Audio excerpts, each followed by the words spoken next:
का सबसे बड़ा न्यूज नेटवर्क न्यूज 18 स्वागत करता है समापन सत्र के लिए दुनिया की सबसे बड़ी राजनीतिक पार्टी के राष्ट्रीय अध्यक्ष श्री जगत प्रकाश नड्डा जी का।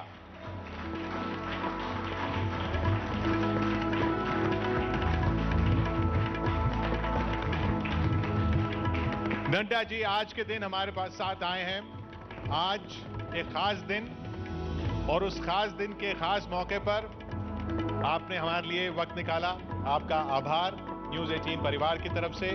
मैं आमंत्रित करूंगा हमारे चीफ कंटेंट ऑफिसर संतोष मेनन जी को। आज नड्डा जी का जन्मदिन भी है।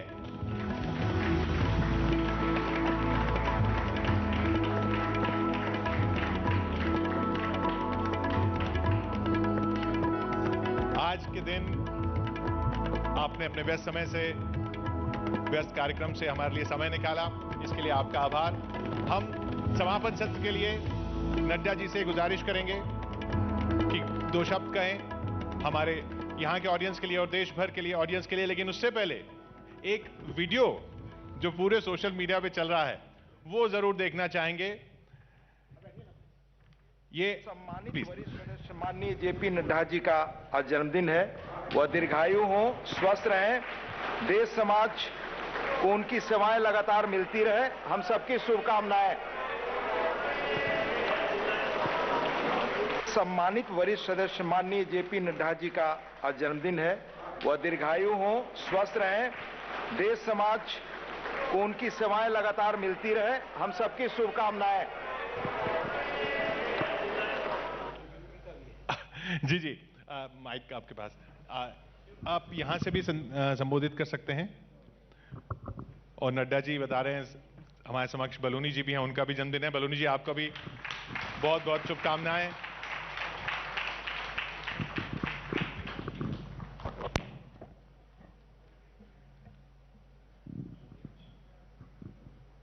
आज के इस चौपाल के समापन कार्यक्रम में मुझे यहाँ आने का सौभाग्य प्राप्त हुआ।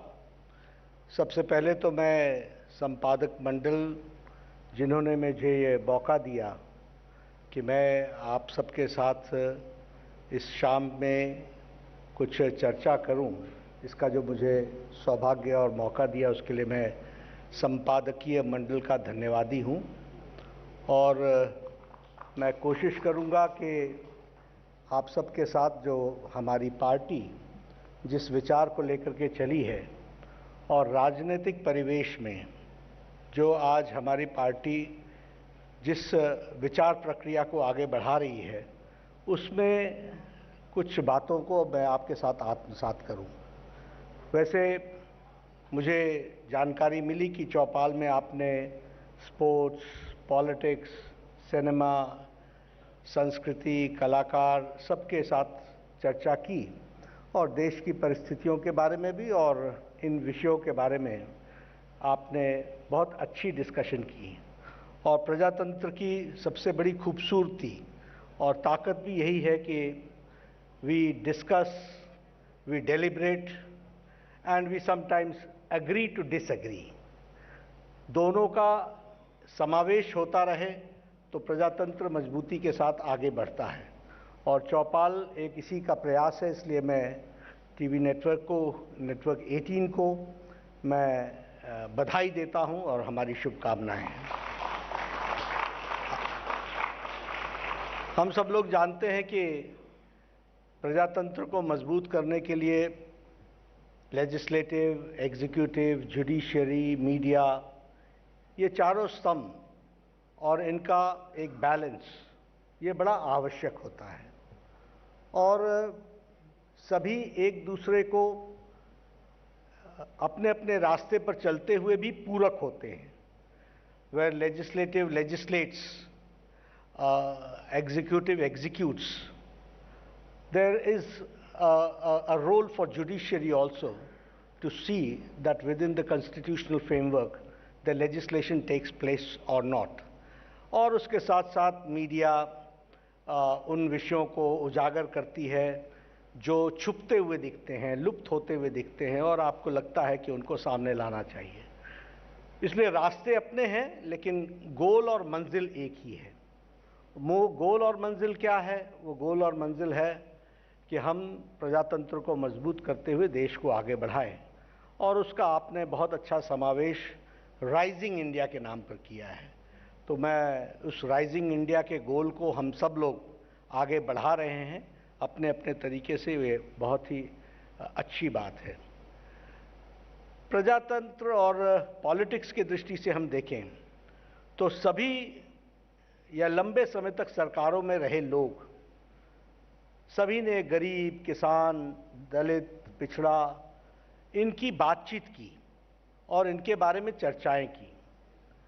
लेकिन अगर हम आंकड़ों को देखें और आंकड़ों के साथ साथ परफॉर्मेंस को देखें तो हमारे ध्यान में आता है कि गरीब मुसीबत में रहा, पिछड़ा आगे नहीं बढ़ पाया, और जो सरकारें रही पीछे केंद्र सरकार में लंबे समय तक, उसमें किसान की दृष्टि से भी जो उसके लिए सहयोग करने की आवश्यकता थी वह नहीं रहा।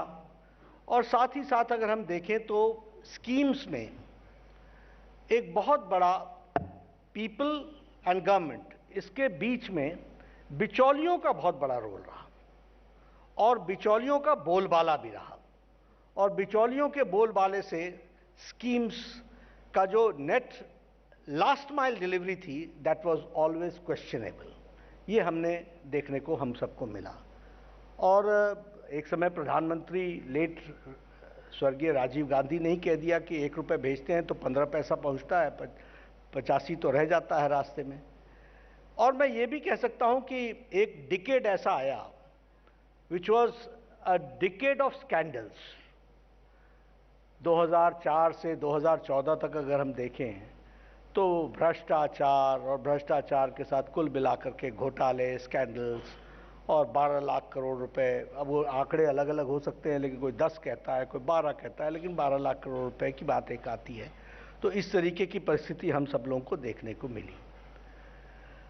अब जहां तक भारतीय जनता पार्टी का सवाल है और नरेंद्र मोदी जी की नेतृत्व में आने के बाद देश की स्थिति को अगर हम ध्यान में लेकर के चले तो बहुत सी चर्चाएं होती है, लेकिन मैं हमेशा कहता हूं कि प्रधानमंत्री मोदी जी के आने के बाद राजनीति की संस्कृति, उस राजनीतिक संस्कृति को परिवर्तित किया नरेंद्र मोदी जी ने। इस बात को हमको समझना चाहिए।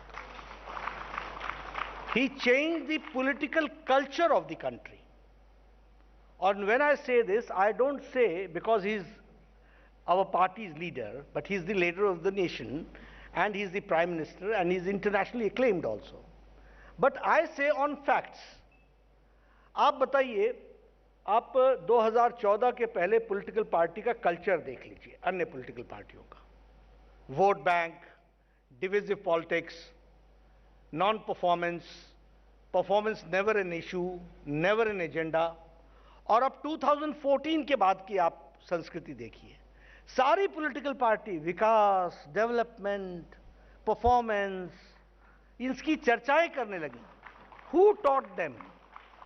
It was Narendra Modi's politics. उसकी संस्कृति ने आज पॉलिटिकल पार्टीज को मजबूर कर दिया है कि वो वोट बैंक के पॉलिटिक्स से करते तो अभी भी वही हैं, लेकिन कम से कम चेहरा बदलने की कोशिश की है और डेवलपमेंट की तरफ उन्होंने अपनी बात को रखने का प्रयास किया है। ये पॉलिटिकल कल्चर हमको देखने को मिलता है। दूसरी बात, आप जम्मू कश्मीर से लेकर के नीचे तक चले जाइए। आज प्रजातंत्र के लिए सबसे बड़ा खतरा क्या है? एक तरफ ideological based national political party with cadre BJP खड़ी है, सामने मुकाबला कौन कर रहा है? All parties which represent dynasty and families, national as well as regional parties.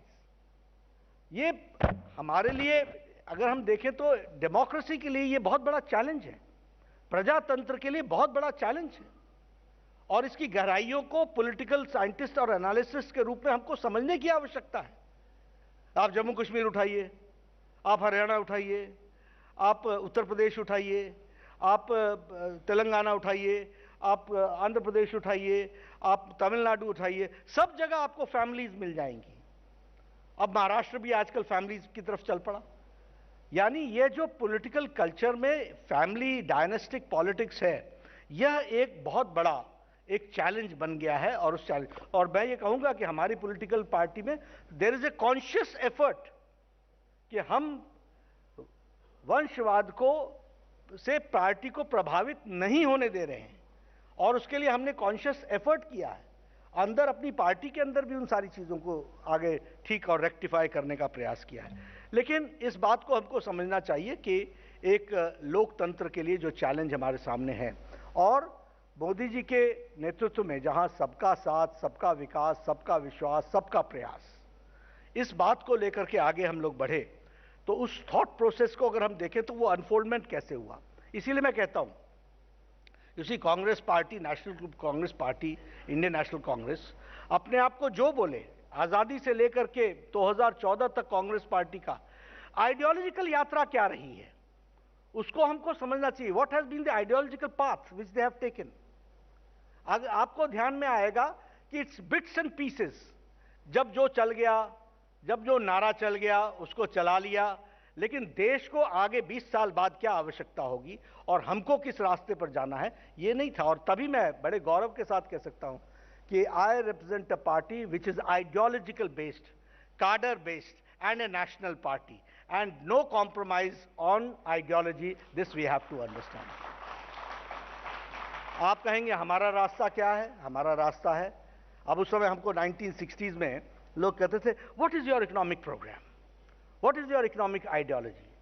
हम कहते थे इकोनॉमिक आइडियोलॉजी ये माइक्रो लेवल्स के बारे में चर्चा करने से पहले हमको अल्टीमेट पाथ तय करना है। और अल्टीमेट पाथ क्या था? इंटीग्रल ह्यूमनिज्म, एकात्म मानववाद। एकात्म मानववाद क्या था? जिसमें पेट, मन, बुद्धि, आत्मा सबका बैलेंस होकर के हर व्यक्ति को अभिव्यक्ति के साथ खड़ा हो सके, एक हेल्दी सोसाइटी बने, इसकी चिंता करना ये हमारा काम है।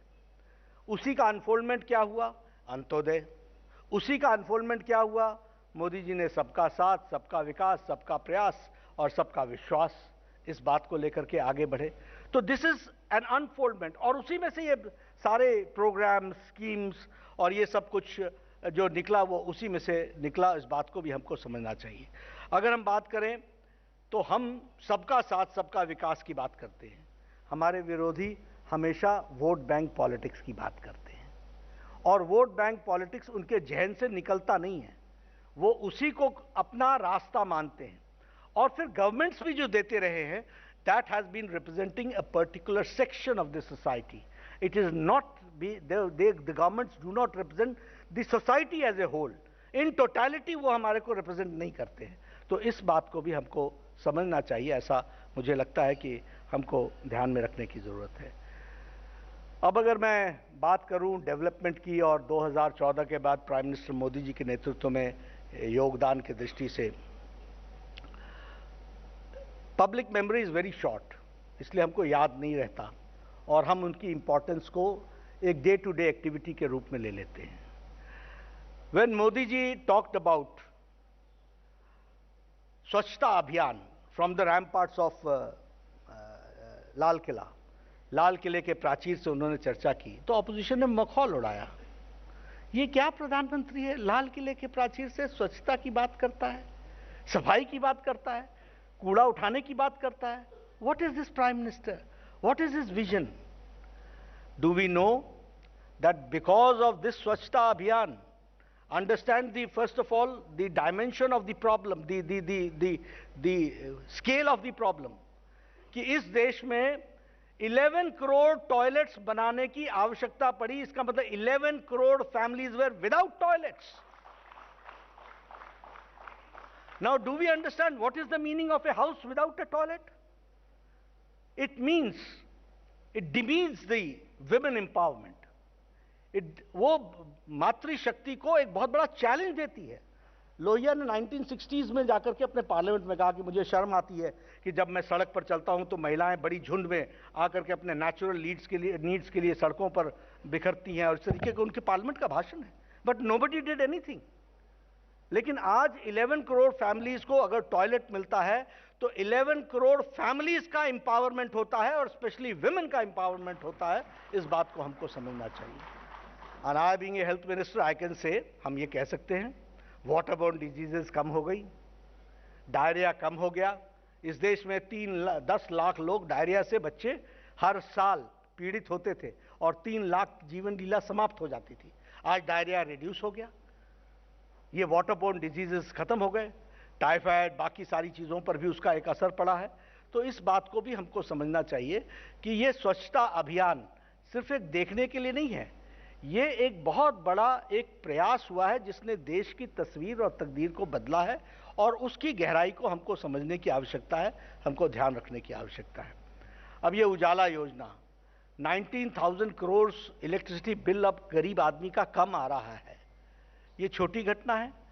और मुफ्त में एलईडी बल्ब्स बांटे गए, उनको इनकरेज किया गया, उनको आगे डेवलप करने की कोशिश की गई, ये कोई छोटी घटना है। तो इसको भी हमको समझना चाहिए। अगर हम दीनदयाल ग्राम ज्योति अपने ग्राम ज्योति योजना की बातचीत करें, टिल 2014 भारत को इंतजार करना पड़ा, 18 हजार गांव विदाउट इलेक्ट्रिसिटी के थे।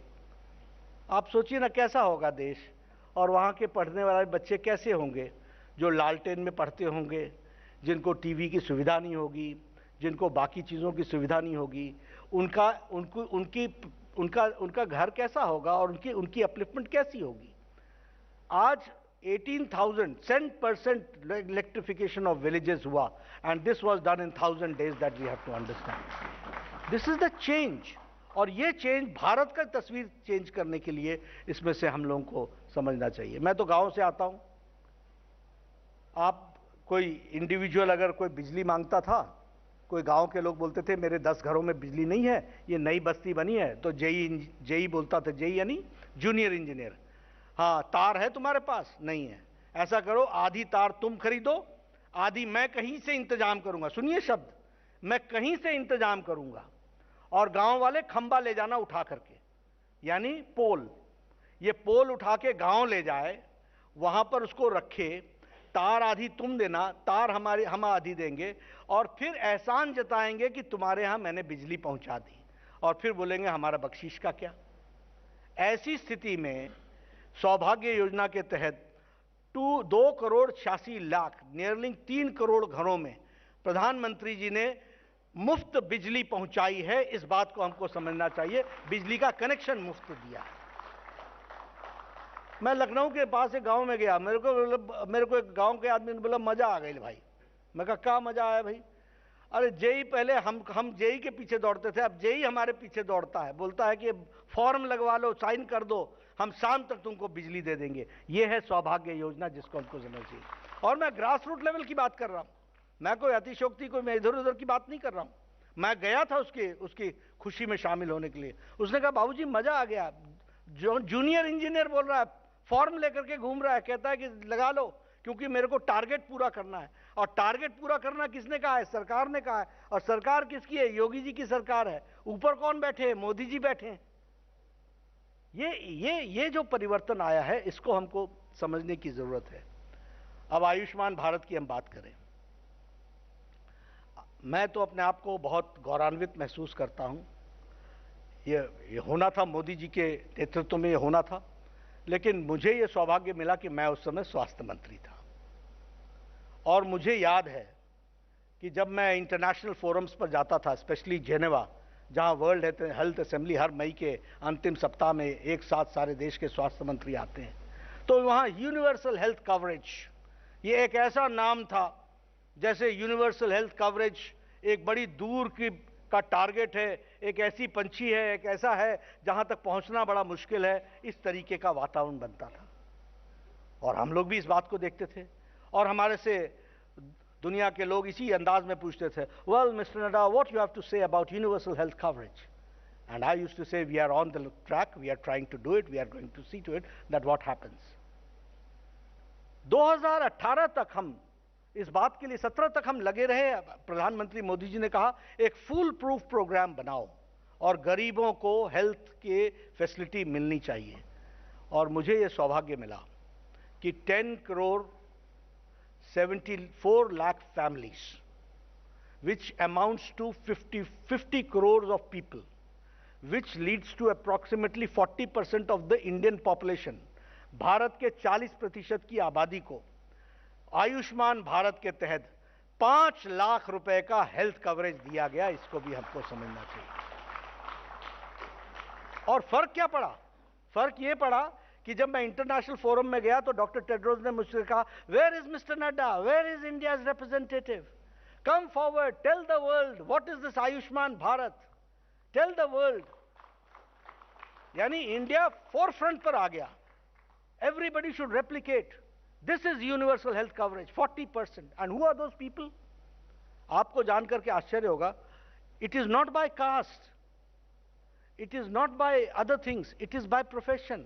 रिक्शा वाला, फेड़ी वाला, रेड़ी वाला, ठेले वाला, ऑटो वाला, बार्बर जो बेचारा हमारे बाल की चिंता करता है, इन लोगों को, rag pickers, they are included in this Ayushman Bharat, getting a health coverage of 5 lakh rupees per year. मैं ऑस्ट्रेलिया गया तो वहां पर उन्होंने दुनिया जान की चर्चा की कि we have to make things digitally, and what are we doing that digitally we have to go forward, how health can take the advantage of digital world।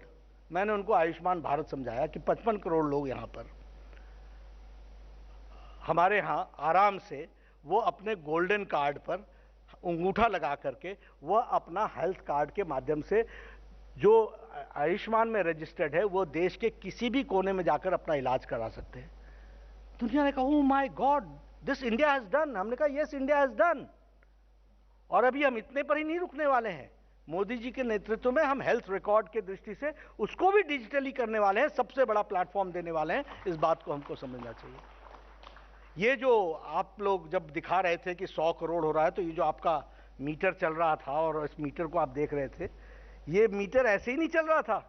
3 साल की कड़ी तपस्या है हेल्थ डिपार्टमेंट की, जिसने इसको डिजिटली करके दिया है, and then this record has been done. हम लोग कई बार अपनी भारत की ताकतों को नहीं समझते। See the number. जब हम बोलते हैं I will represent 1.3+ billion people, oh my God, they can't understand. I tell them, India's every programme is the largest programme that we have to understand. हमारा सबसे बड़ा प्रोग्राम होता है, जो भी हम करेंगे वो सबसे बड़ा प्रोग्राम होगा।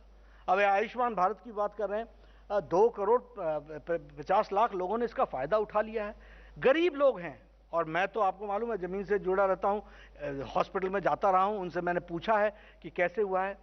आप विश्वास नहीं करेंगे, वो हमको कहते कहते उनकी जवान कांपती है, हाथ कांपते हैं खुशी से। उनको लगता है कि what has happened in their life, they could never think कि एक बाईपास उसकी वाइफ का हो सकेगा, वो 1.5 लाख रुपए दे सकेगा और बाईपास करा पाएगा।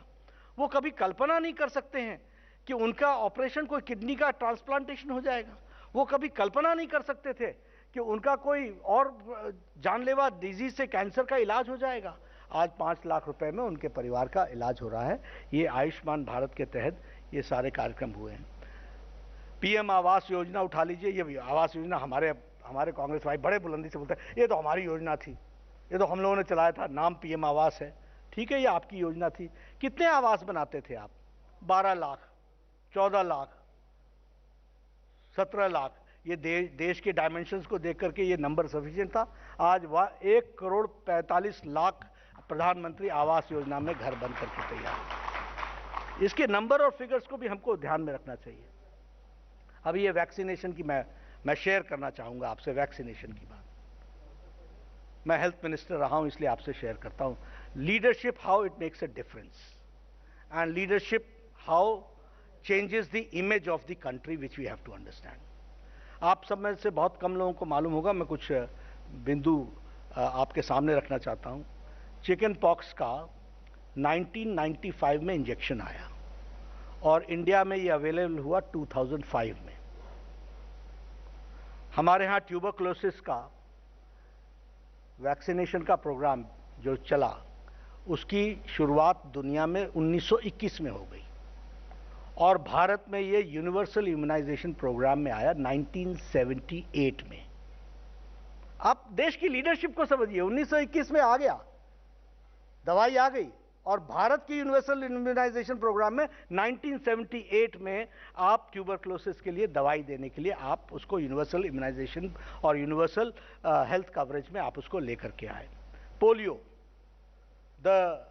इसका जो ट्राइवैलेंट था, ये trivalent came in 1955 and it was in 1985 that polio became a pulse polio program in India। ये हमको समझना चाहिए। हेपेटाइटिस का 1965 में इलाज का दुनिया में इसकी एक्टिविटी शुरू हो गई और हमारे यहाँ ये प्रोग्राम 2003 में आया। और जापानीज इंसेफ्लाइटिस, जिसको हम बीमारी बुखार बोलते हैं, दिमागी बुखार बोलते हैं, ये जापान में 1930 में इसकी दवाई आ गई और 2006 में जब योगी आदित्यनाथ ने गोरखपुर में दिमागी बीमारी के बारे में चर्चा की, तब जाकर के यह हमारे प्रोग्राम में जुड़ा, ये हालचाल रहा।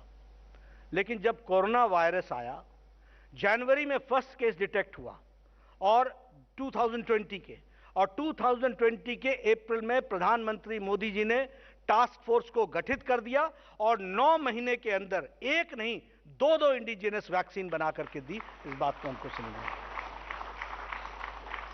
हम तो, हमारा कल्चर क्या था, कोई वैक्सीन बनाएगा तो हम सोचेंगे, फिर हम लाएंगे, आएगा कि नहीं आएगा। और आज आप देखिए 9 महीने के अंदर ही personally prime minister Modi visited those places, scientist को भी प्रोत्साहन दिया, इंडस्ट्रिस्ट को भी प्रोत्साहन दिया, सबको कहा दवाई बनाओ। फिर हमारे यहाँ ऑपोजिशन, अब मैं कहना नहीं चाहता कुछ, आज खुशी का दिन है तो मैं क्या उन पर चर्चा करूं, लेकिन ये इस दवाई का सेकंड ट्रायल नहीं हुआ है, क्लिनिकल ट्रायल नहीं हुआ है, ये देखा नहीं है। We are not rats, we are not guinea pigs. किसी ने कहा ये मोदी वैक्सीन है, किसी ने कहा ये बीजेपी की वैक्सीन है। आजकल मैं पूछता हूं, लगा ली बीजेपी की, हो गया ठीक, असर हो गया। उस दिन भी मैं बोलता था कि this will be the largest and the fastest vaccination programme. और देखिए आप, हम लोग ना कई बार हमारे स्वास्थ्य, देखिए मैं स्वास्थ्य को रिप्रेजेंट करता रहा हूं, हमारे स्वास्थ्य सेवा लोगों को हम लोग जब होता है कुछ भी बोल देते हैं। मैं आपको उनकी तरफ से, मैं उनका एडवोकेट हूं, मैं उनको हमेशा आपको उनकी तरफ से बोलना चाहूंगा।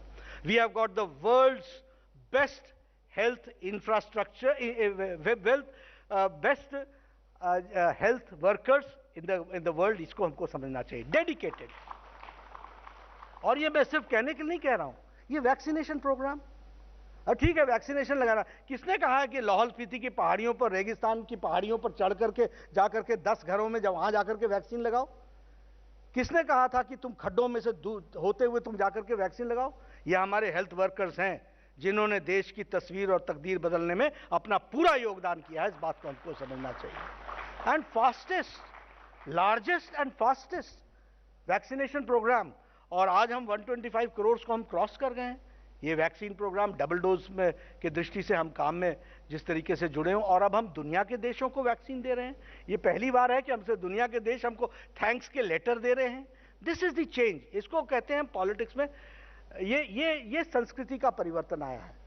पहले लोग पॉलिटिक्स में मेवा खाने के लिए आते थे, मोदी जी के आने के बाद अब राजनीति में वही रहेगा जो सेवा करने के लिए आया है। इस बात को हमको समझना चाहिए। ये पैराडाइम शिफ्ट हुआ, इसको हमको समझ करके आगे चलने की जरूरत है। बहुत से प्रोग्राम्स है, कभी हमने सोचा था कि 22 एम्स का काम चल पड़ेगा, 22 एम्स बन जाएंगे, कभी हमने नहीं सोचा था। कभी हमने सोचा था कि एवरी 3 डिस्ट्रिक्ट्स पर एक मेडिकल कॉलेज आ जाएगा। मैं स्वास्थ्य के बारे में ज़्यादा बोलता हूं क्योंकि उस काम को मैंने अपने तरीके से योजनाओं की दृष्टि से जोड़ा है। मैं ज़्यादा समय आपका नहीं लूँगा, लेकिन अगर किसानों की दृष्टि से भी कहें, प्रधानमंत्री किसान सम्मान निधि 153 करोड़ रुपए खर्च करके 1,53,000 करोड़ स्पेंड करके 10 इंस्टॉलमेंट्स में 10 करोड़ किसानों को प्रधानमंत्री सम्मान निधि में उनको जोड़ा गया है। ये बहुत बड़ा एक्टिविटी हुई है। एमएसपी की चर्चा होती है। स्वामीनाथन कमीशन को किसने लागू किया? प्रधानमंत्री मोदी जी ने लागू किया। एमएसपी को किसने लागू किया? सबसे ज्यादा खरीद किसके समय हुई? प्रधानमंत्री मोदी जी के सामने के काल में हुई है ये। और सॉइल हेल्थ कार्ड, ये 28 करोड़ लोगों को सॉइल हेल्थ कार्ड देना, ये किसने किया? स्वामित्व योजना किसने पहुंचाई? इसलिए किसानों की दृष्टि से भी बहुत डिटेल में परिवर्तन किया गया है और उसको हमको समझना चाहिए। अभी ग्लासगो में जो COP26 हुआ और जिसमें भारत के प्रति मोदी जी ने जो कमिटमेंट दिया है, वो दुनिया को लेसन देता है और एक दृष्टि भी देता है, दिशा भी देता है। इसलिए now India is not a follower, India has become a leader, and as a leader it is leading from the front. That we have to understand, and Prime Minister Modi's leadership, इसको हमको समझना चाहिए। एक बात मैं ज़रूर कहूँगा कि हम आइडियोलॉजिकल बेस्ड पार्टी के रूप में इस यात्रा को आगे बढ़ा रहे हैं। इलेक्शन लड़ना, इलेक्शन जीतना, ये हम सबका कर्तव्य होता है, इसलिए हम इसको भी पूरी ताकत के साथ लड़ते भी हैं और जीतने के लिए लड़ते हैं, उसके लिए भी हम काम करते हैं। फार्मर्स आंदोलन के विषय में जब बात आती है तो कई लोग कहते हैं कि चुनाव के नतीजे इसके कारण रहे होंगे। मैं आपसे कहूँगा और रिकॉर्ड को स्ट्रेट करना चाहूँगा कि आप फार्मर्स बिल के आने के बाद से जितने इलेक्शंस हैं उनके रिजल्ट्स निकाल करके देख लीजिए, बीजेपी विजय ही विजय हुई है, इस बात को हमको समझना चाहिए। लेकिन प्रधानमंत्री मोदी जी ने इस बात को समझ करके फार्मर्स बिल को वापस लिया है, तो वो देश और बाकी सारी चीज़ों को समझ करके ध्यान में लेकर के किया है और हम एक मजबूत भारत की ओर चलने के लिए अग्रसर हुए हैं। हम जैसा मैंने कहा, मैं विपक्ष पर ज़्यादा नहीं बोलना चाहता, लेकिन विपक्ष का बहुत क्लियर एक एजेंडा है, power for self, power for one self, और हमारा एजेंडा मोदी जी के नेतृत्व में स्पष्ट है, power for people, empowerment of the people. इस पर हम काम करते हैं, इसको भी हमको समझना चाहिए। और ऑपोजिशन, हम भारत को आगे बढ़ाने के लिए पूरी ताकत के साथ लगे हैं। विपक्ष को सुबुद्धि दे, वो जो ये शेमिंग एंड डिफेमिंग इंडिया का काम पकड़ा है, यह कोई देश के लिए बहुत स्वस्थ नहीं है। मोदी जी का विरोध करते करते देश का विरोध करने लगो, इसको हमको समझना चाहिए और हमको अपनी राष्ट्रीय प्रादेशिक जिम्मेवारियों को भी समझना चाहिए। भगवान उनको सद्बुद्धि दे, ऐसा मैं प्रार्थना भी करता हूं और आप सब लोग भी उनको इस ओर प्रेरित करेंगे, ऐसा मेरा पूरा विश्वास है। हमारे न्यूज़ 18 की तरफ को मैं बधाई देना चाहता हूं। आपका देश में सबसे बड़ा नेटवर्क है और आप विभिन्न भाषाओं में राजनीति और अन्य विषयों की गहराइयों को आप बड़ी संजीदगी के साथ अपनी जिम्मेवारी को निभाते हुए सही बात को रखने का आप तटस्थ होकर के जो प्रयास कर रहे हैं, उस प्रयास के लिए मैं आपको बधाई भी देता हूं, धन्यवाद भी देता हूं। थोड़ा मैं मीडिया से कम ही मिलना जुलना होता है, मतलब ऐसे पब्लिकली, प्राइवेट तो मैं काफ़ी मिलता हूं, लेकिन आपने मुझे आने का सौभाग्य दिया, मौका दिया, मैं पुनः आपका धन्यवाद दूंगा।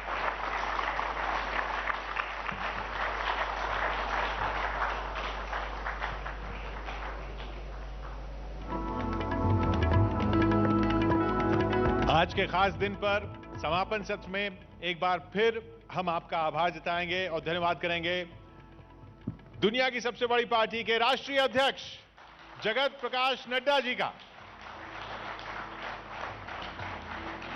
आप हमारे संवाद के मंच में आए और संवाद को, लोकतांत्रिक मूल्यों को रेखांकित करते हुए जो आपने समापन किया है, उसके लिए बहुत बहुत आभार आपका।